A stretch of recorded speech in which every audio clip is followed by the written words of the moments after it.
अस्सलाम वालेकुम प्यारे बच्चों, उम्मीद है कि आप खैर आफियत से होंगे। जैसा कि आप जानते हैं कि हम सबक नंबर 2 मुकम्मल कर चुके हैं। शेरू पार्ट 1 हमने पढ़ा था कि बाबा मौलिफ जो आपकी किताब की मौलिफ हैं, उन्होंने लिखा है कि वो अपने जब वो पढ़ते थे तो तब उनकी जमात में एक लड़का था जिसका नाम शेरू था, क्योंकि वो बहुत ही बदमिजाज लड़का था और बदतमीज़ी करता था, लड़कों को रौब के नीचे दबाए रखता था। और इसके अलावा वो अपने असातिज़ा किराम को भी खातिर में नहीं लाता था, जिसकी वजह से आखिरकार उसको सज़ा भी भुगतनी पड़ती है। तो हमने पढ़ा था कि बाबा मौलिफ कहते हैं कि एक दिन मैंने उसको देखा कि उसको पुलिस वाले ले जा रहे थे पकड़ के। तो जब उसने मेरी तरफ नज़र दौड़ाई तो उसने अपना सर झुका दिया। मुझे देखकर ही उसको लगा कि वो मुझे पहचानेगा नहीं, लेकिन मैं उसको मतलब उसको लगा कि बाबा मौलिफ उसको नहीं पहचानेंगे, लेकिन बाबा मौलिफ उनको पहचान जाते हैं। और बाबा मौलिफ खुद से ही फिर समझते हैं कि ये शेरू जो है इसको अपनी करतूत की वजह से ये सब कुछ देखना पड़ रहा है। तो हमने शेरू का पार्ट 1 पढ़ लिया था। आज हम शेरू का पार्ट 2 पढ़ने जा रहे हैं। तो आप अपनी किताब लें और सफ़ा नंबर 17 देखें। आप यहाँ पे सबसे पहले जो बेशकीमत बात है उसे हम पढ़ते हैं। नसीहत को सुनो, फ़ायदा पाओगे, अच्छे लोगों से मेल जोल रखो अगर अच्छे काम करने की ख्वाहिश रखते हो। मीर सैयद अली हमदानी रहमतुल्लाहि अलैहि ने फरमाया है कि अगर आप चाहते हो कि आप अच्छे काम करना चाहते हो अगर, तो आपको क्या करना चाहिए? आपको नसीहत को सुनना चाहिए। बड़े बुज़ुर्गों की नसीहत को आपको सुनना चाहिए, उन नसीहतों पे आपको गौर फरमाना चाहिए, क्योंकि आप ज़िंदगी में इस अमल को अगर अपनाओगे तो आप फ़ायदा पाओगे। क्योंकि अच्छे लोगों से अगर मेल जोल रहेगा, आपका उठना बैठना रहेगा, तो आपके दिल में अच्छे काम करने की ख्वाहिश जगेगी। और अगर आप बुरे लोगों के दरमियान बैठोगे तो उनकी सोहबत आप पे भी असर करेगी। इसलिए नसीहत को सुनना चाहिए, अच्छे लोगों के साथ मेल जोल रखना चाहिए, उनके दरमियान बैठना चाहिए ताकि वो आपको नसीहत करें, अच्छे कामों की तरफ बढ़ने के लिए आपको उकसाएं, आपको आपके दिल में उनकी नसीहतों पे अमल करने का शौक़ पैदा हो और आप भी अच्छे कामों में लग जाएं। तो ये फरमाया था मीर सैयद अली हमदानी रहमतुल्लाह अलैहि ने। तो चले सबक शुरू करते हैं। अब पढ़िए। 1970 ईस्वी में हमारा एक करीबी रिश्तेदार दरगुजन के अमराज सीने अस्पताल में ज़ैर इलाज था। कहता है कि ये बाबा मौलिफ कहते हैं कि 1970 में उनका एक करीबी रिश्तेदार दरगुजन जो एक अस्पताल है श्रीनगर में, वहाँ पे किसी बीमारी में वो मुब्तला था, तो वो अस्पताल में ज़ैर इलाज था।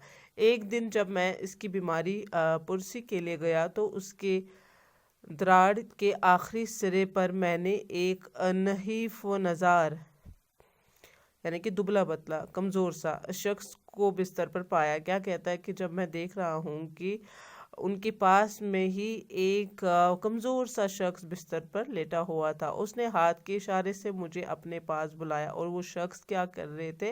वो बाबा मौलिफ को अपने पास बुला रहे थे। जब मैं उसके पास करीब पहुंचकर वापस वाले स्टूल पर बैठा तो पहली नज़र में उसको पहचान ना सका। कहते कि जब मैं उनके करीब गया तो मैं पहली नज़र में उनको नहीं पहचान सका। मेरी जहनी हालत का अंदाज़ा लगाते हुए उसने खुद ही अपना तारुफ कर दिया कि वो मेरा पुराना हम जमाती शेरू है। तो उस कमज़ोर से आदमी जो कि बिस्तर पे लेटा हुआ था अस्पताल में, बाबा मौलिफ कहते हैं कि उसने मुझे खुद से कहा कि मैं फ़लाँ हूँ, यानी कि मैं शेरू हूँ।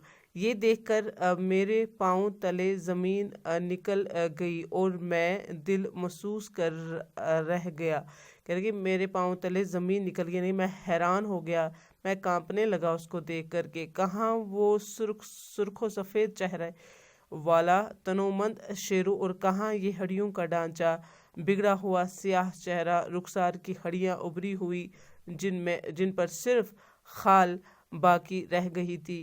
कहता है कि मैं उसको देख के हैरान हुआ, क्योंकि शेरू एक ताकतवर, एक मजबूत जिस्म वाला इंसान था, लेकिन आज क्या था कि वो हड्डियों का ढांचा जैसे बना हुआ था और सियाह चेहरा उसका हुआ था, यानी कि काला चेहरा हो गया था। और उसकी जो हड्डियां हैं, गालों की हड्डियां, रुखसार की हड्डियां जो हैं वो बाहर को आ गई थी। तो उसको देख के मैं हैरान सा हो गया। पिचके हुए गाल, यानी कि अंदर को दसे हुए गाल।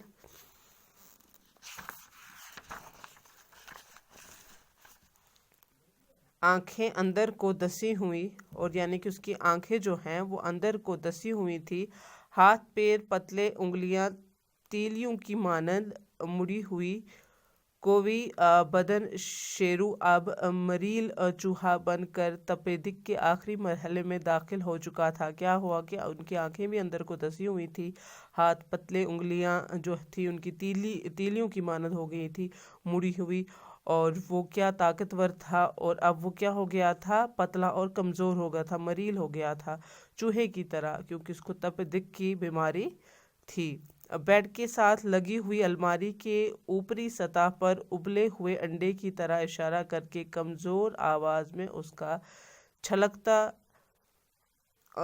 उसका छिलका उतार कर खिलाने की इल्तिजा की। तो क्या कहा कि ये शेरू जो है, जो कि बिस्तर पे लेटा हुआ था, ये बाबा मौलिफ जो कि हम जमाती था इसको ये अंडे की तरफ इशारा दे रहा था कि मुझे ये छील कर दो और मैं ये खाऊं। इसमें अब अज खुद बैठने और हाथों से अंडा छीलने की सकत भी ना रह गई थी, यानी कि ये खुद से अंडा छील भी नहीं सकता था। ये अगर चाहता भी तो अंडा खा नहीं सकता था। तो अब क्या कर रहा था, ये गुजारिश कर रहा था बाबा मौलिफ से कि मुझे ये अंडा छील के दो ताकि मैं इस अंडे को खाऊं। मैंने इसको सीधे करके बिठाया, मुश्किल से इसने आधा अंडा खाया और थोड़ा सा पानी पिया। तो इसने बाबा मौलिफ ने शेरू को बिठाया, सीधे करके बिठाया, और आधा मुश्किल से बहुत कोशिश करके आधा अंडा इसको खिलाया और थोड़ा सा पानी भी पिलाया। मैंने पूछा, क्या तुम्हारे घर का कोई आदमी तुम्हारी तीमारदारी नहीं करता, यानी कि आपकी खिदमत, आपको यहाँ पे आप पड़े हुए हैं तो आपका कोई रिश्तेदार आपको यहाँ पे देखने को नहीं आता? उसने नहीफ आवाज़ में जवाब दिया, नहीफ यानी कमज़ोर आवाज़ में जवाब दिया और कहा कि नहीं, यानी नहीफ यानी कि नहीं के इशारे में दिखाया कि नहीं, मुझे यहाँ कोई देखने को नहीं आता। घर वालों ने बदनामी के डर से मेरे साथ कतई रहमी किया हुआ है। कतई रहमी यानी कि ताल्लुकात तोड़ दिए हैं। उन्होंने कहा कि मेरे घर वालों ने जो उनको मेरी वजह से बदनामी सहनी पड़ी इतने दिनों, तो उन्होंने इस वजह से मेरा साथ जो है छोड़ दिया है। तो ये था शेरू पार्ट 2।